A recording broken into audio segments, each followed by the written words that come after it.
Welcome to the Coaching Network. My name is Maria Medina. I am your business and networking coach. And today we are with Jill, and she is joining our Let's Talk Business series. Jill, why don't you go ahead and introduce yourself? Hello, Maria. Thank you so much for having me. First off, I have to say Florida misses you a whole lot. But before we get into that, hi, everyone. I'm Jill Pavlov, copywriter and comedian. I like to refer to myself as the pop star of copywriting. I currently live in Pompano Beach, Florida, but I am from Philadelphia, a giant Birds fan. And really, my specialty is instilling confidence in people in their messaging, in how they show up. I recently am offering improv workshops, which we'll probably get a little bit more into, but that's kind of me in a nutshell. And that's one of the reasons I was like, yes, you need to be on this series because that is such a unique offering and much needed. And I was talking to somebody previously about it, about how when you're a business owner and you have to do everything for your business, you also have to be the salesperson. And a lot of the time, you got to think on your feet. Oh, absolutely. I mean, in so many industries too, when you're fielding different customer or client questions, for me, real estate is one that comes to mind immediately. When you think about people throwing you curveballs and having to be very much on the spot, it's not just for actors, that's for sure. And it's not something that you really learn at school. It's something that you have to go and look for yourself. And it comes naturally to some people, but you can do some good stuff by practicing and going to these types of courses. Yeah, absolutely. Your creativity is just like any other muscle, myself included. If I don't practice it, it starts to fade. But then the more you use it, the more your brain is started to train to think in that way. Awesome. So let's get into the let's talk business portion. And I always like to start with a success. So, what has been your greatest success so far in business ownership? I would say for me, about 6 months into business ownership, I went on a reality show for an entrepreneurial competition. And it was basically this business incubator, but we also filmed a reality show, and there was also a competition on top of it. And it really changed the way that I saw myself as a business. And even though I didn't win, it took me from a freelancer to what could eventually be an empire in my mind, and showed me all the possibilities. I think it was the first time I really had thought about scaling. But the biggest success was entering the same competition 6 months later and coming in and winning, and going from someone who really didn't even think of themselves as a business to someone who was at the top of over 100 people. So that was a big success that really fueled me and gave me a lot of confidence. What was the name of that show or that competition? It's called the Blox, Blox. It is now it's just about to premiere its 16th season. It's available through the app, through Facebook, and also on Amazon Prime. Just a little pluggy plug for you.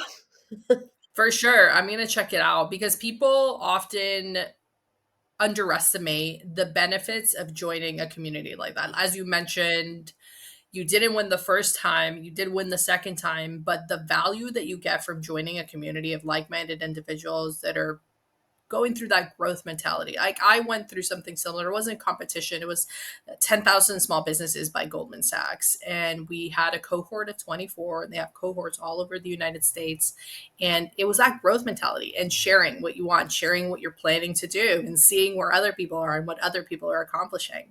Yeah, and just that connection too. And no one knows connection better than you, because you are just connected to everyone. But yes, connection to like advance like what we're doing in our business, but connection also because this is such a lonely road that we walk, that other people don't understand. If you have a 9 to 5, which no hate, if you have a 9 to 5 and you love it, like keep doing you, but there's a difference in the things that you experience as an entrepreneur or a business owner that are just inexplainable, and you really need people to rely on, because if there's one thing I know about entrepreneurs, we all want to burn it down every now and again. And you need that support to tell you to keep going. And we spoke about that on the first episode of Let's Talk Business about the loneliness. And you can't, not only just with challenges and sharing challenges, but when you celebrate, you don't really have people that you can rely on to celebrate. You can't. She mentioned, she was talking about it, our guest, and she said, I can't turn to the next cubicle and be like, hey, I did that thing. I closed that sale. There's nobody there when you have those successes as a small business owner. Yeah, absolutely. And there's not everyone understands certain successes. Like there's mountains that we climb that people think look like molehills, but no, they are literal Everests, you know? So I love entrepreneurs supporting other entrepreneurs.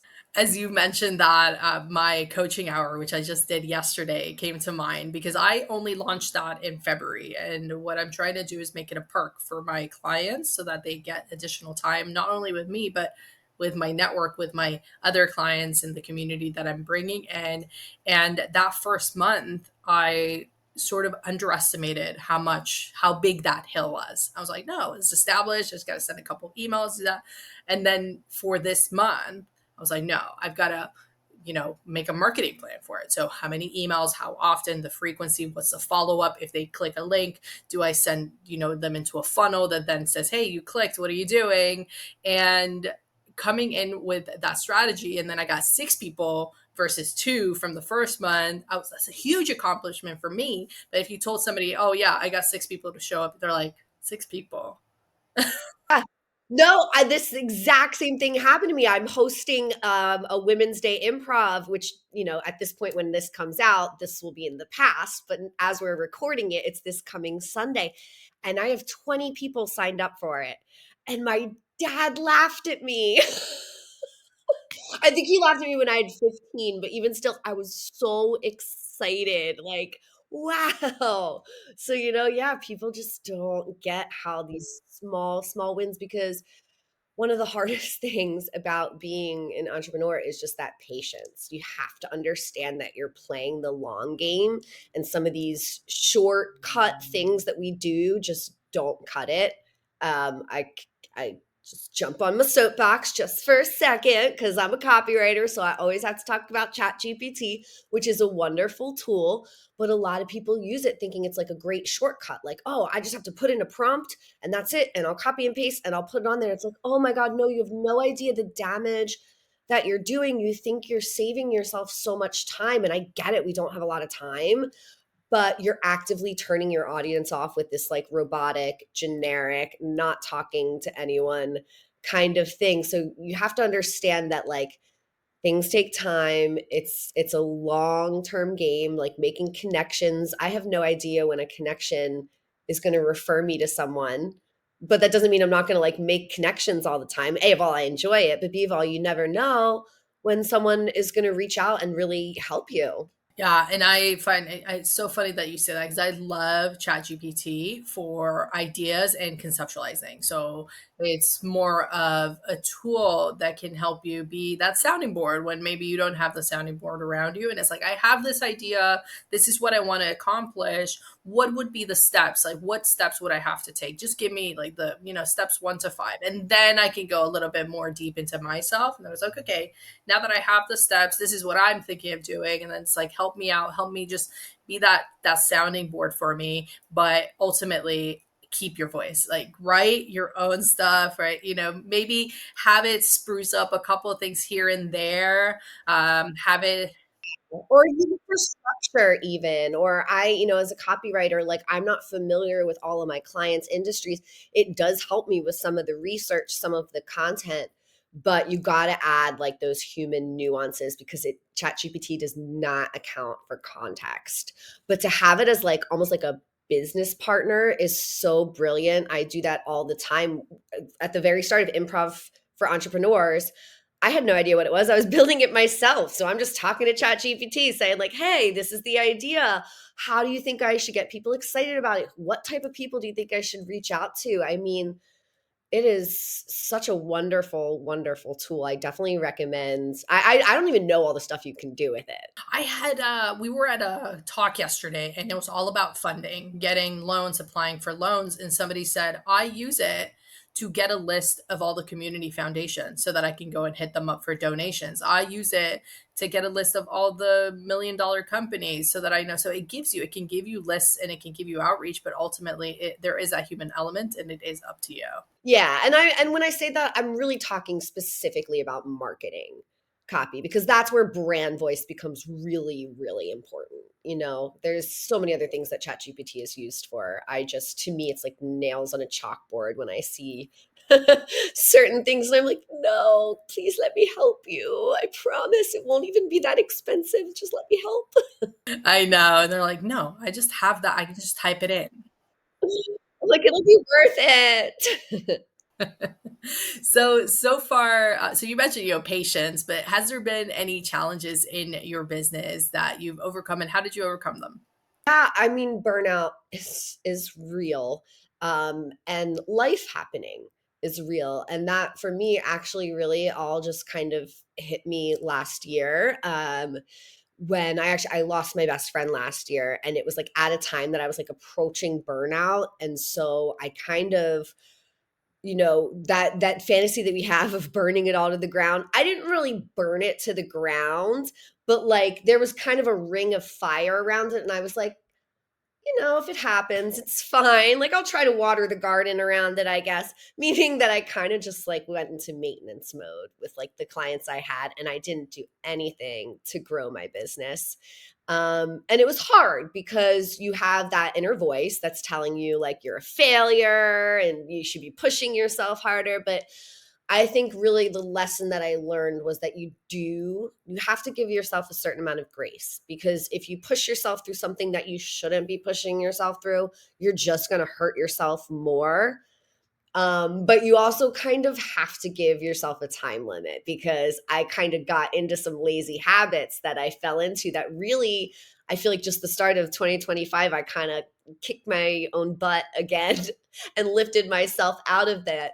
And, what, again, like life happens. And that's one of the beautiful things about being an entrepreneur, is that I didn't have to wake up and go to a 9 to 5 or whatever it is. Like I didn't have somewhere to be every day. I could kind of just rely on myself.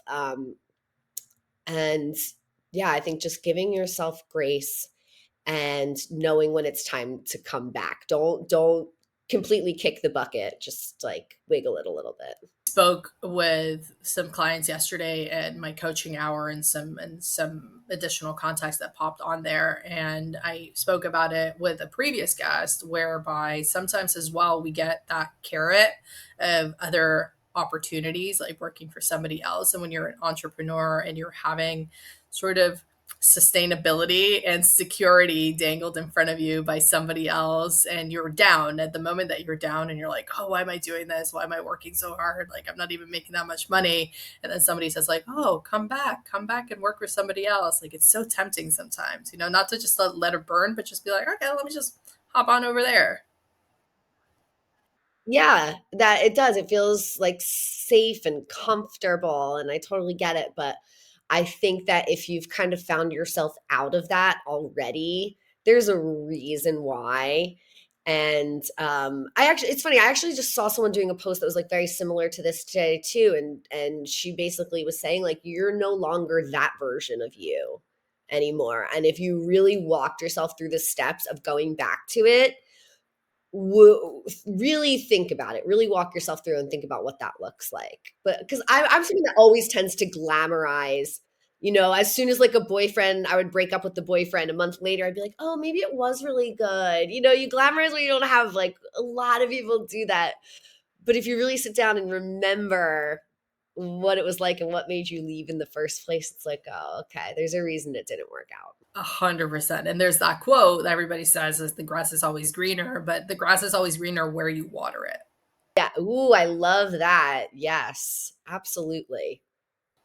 So, what is one thing that you would have liked to know before you started your journey onto entrepreneurship?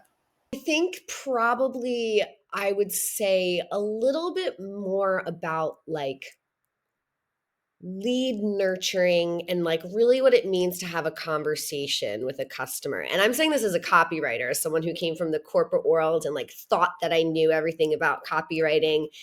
And it really wasn't until I like got into my business that I started to realize that it's so much more like a conversation. And again, like thinking about the patients, you can't just be like, hey, I have this workshop. Here it is. This is what you're going to learn, blah, blah, blah, blah. It's like, oh my God, whoa, whoa, whoa. Like, slow down. You got to play the long game here. And like, it sucks. Like, the long game sucks. Like, you have this really cool thing that you're selling, and you know it's going to make a difference in people's lives, but they're not convinced. And it's up to you to convince them, and they're probably not paying attention right away, and it's up to you to make them to make them pay attention. And that gets very frustrating, but eventually, like if you're talking and having a conversation, that stuff comes more naturally, and people are going to be more naturally inclined to check it out just because of who you are as a person or a business or a brand, and like the conversations that you've had with them. Like focus instead of focusing on trying to sell and trying to make money, focus on solving their problem, getting to know very intimately what their problem is, what your audience's problem is, and how you can solve it, and come from that place. And I definitely wasn't doing that before. And that's because it's like scary when you first start out too. You're like, oh my God, I have no money. I need to make money. What can I do for money? And I get it. And that's why also another thing I recommend is definitely having a little money pot if you start going out, don't have $0 in your bank account. Don't quit your day job too soon. I think that was enough advice. Like, I don't want to overwhelm because I learned a lot. No, like for sure. And two good things came up in there, which was I teach this at quite a few of my workshops. Actually, I was thinking I teach it at the networking one, I teach it at the communication one, and it starts with that quote that says, "Be more interested than interesting," and actually try to find out what other people value before you try to sell them, because not everybody's a good fit for you. You're not a good fit for everybody, and you want to make sure that you're providing value. Ultimately, people are going to appreciate you saying no more and referring them to somebody else that's a good fit than taking them on and trying to fix a problem you can't fix. Yeah, especially because reputation isn't really something that you can always get back. Like if you just take on a client because you need money and then it's whatever service or product you're delivering sucks for them, not only are they not going to come back, but they might tell their friends, their colleagues. Like, you want to keep that good reputation. I'm definitely, and you also want to be very upfront with expectations. There's, for me as a copywriter, it is really confusing what I do to a lot of people. They don't know exactly what I do. So some people are iffy when it comes to social media. And I always make sure to say, no, I'm not your social media manager. I'm not getting in there with the algorithm, doing the hashtags. So be very specific about what you do and what you do not do.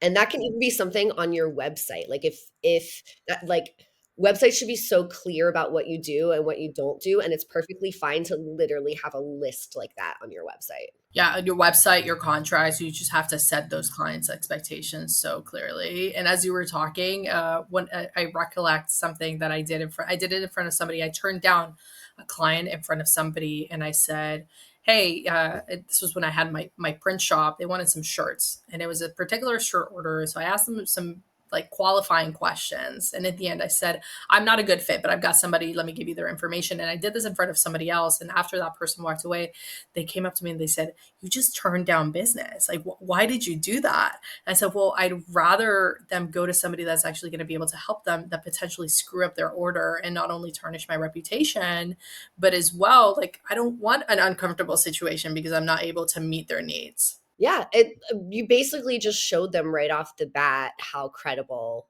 you are.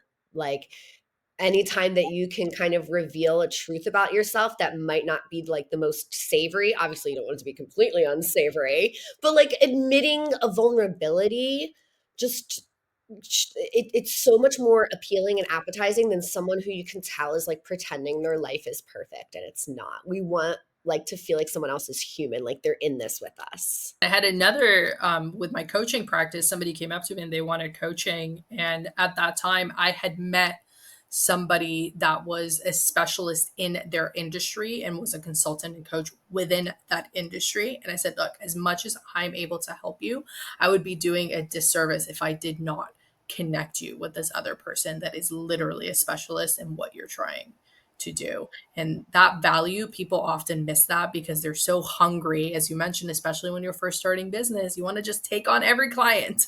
Yeah. I mean, again, no one who is just starting a business is like, yeah, I got enough money. I'm fine. Like, there is that panic because it's like those regular paychecks might be gone, like you're relying on you. But yeah, at the same time, you have to do yourself and your clients that justice. With all the resources out there and everything that we can have at our grasp, we have social media, we've got podcasts, we got people, books, whatever that might be. What is one resource you would recommend to a struggling business owner right now? So this is such a great segue because immediately the story that you told me about the printing shop made me think of the most recent book I finished, which I literally haven't shut up about. I've been like talking about this book like I'm hawking it myself and making money off of it, but it was just that good. It's called Influence by Dr. Robert Cialdini. You know of it? And yeah, so that was like that trust, authority, credibility kind of principle. And it basically talks about social proof and unity and reciprocity, all these different principles of influence. And he has such a great sense of humor as well, which I really enjoyed throughout the book. And I'm someone who I like to read fiction for pleasure, and then I read business books because I have to. And this did not feel like a have to book. I blew through this book. It was just so good, and it really made me think differently about how I can show up differently online and how you can rephrase things. I swear, and I'll just say one more thing. I swear every time I read a chapter, I would see a real example of it in real life. I was like, "Oh, there it is in action." So it's so applicable. I love it. When I read that book about 5 years ago. So I was in the print industry and I was so pleasant. Like I didn't even know. I just knew, it was going to teach us about the principles of influence. I didn't realize the story behind it. And I was so pleasantly surprised when I picked, I was like, oh my God, this is so relevant, especially right now. Yeah, and it's like, the way that you ask the question about someone who's struggling in business, you might think that your first instinct would be to buy a book about finances or maybe something there. It's like, why do I need a book about influence? And that's because a lot of your troubles start with the marketing. People aren't buying because your marketing sucks. And if you fix that, that fixes so many of the other things, Not saying marketing is always the problem, but really take a good look at that. I've got so many clients that I sort of have to walk away from that. I need to finance, I need to get credit cards, I need to get money from alternative when they're struggling. And I'm like, no, you need to increase sales. You need to focus on selling more because when you apply for that credit line or that credit card or that loan, you want to be doing good. You don't want to be right now panicking and applying for the money now. Yeah, again, it's that long-term thing. It's like, yes, I know you want the money right now, but you have to figure out what's going to get you more return in the long term. If you're in this game as an entrepreneur, you have to be prepared to be the long term. And if you're not prepared, like I wasn't prepared. I don't know about you, Maria, but when I first started my first business, Fridays were going to be my beach day creative day where I take in the ocean and get all my creative ideas out. And it's like, I don't know when the last time I saw the beach was.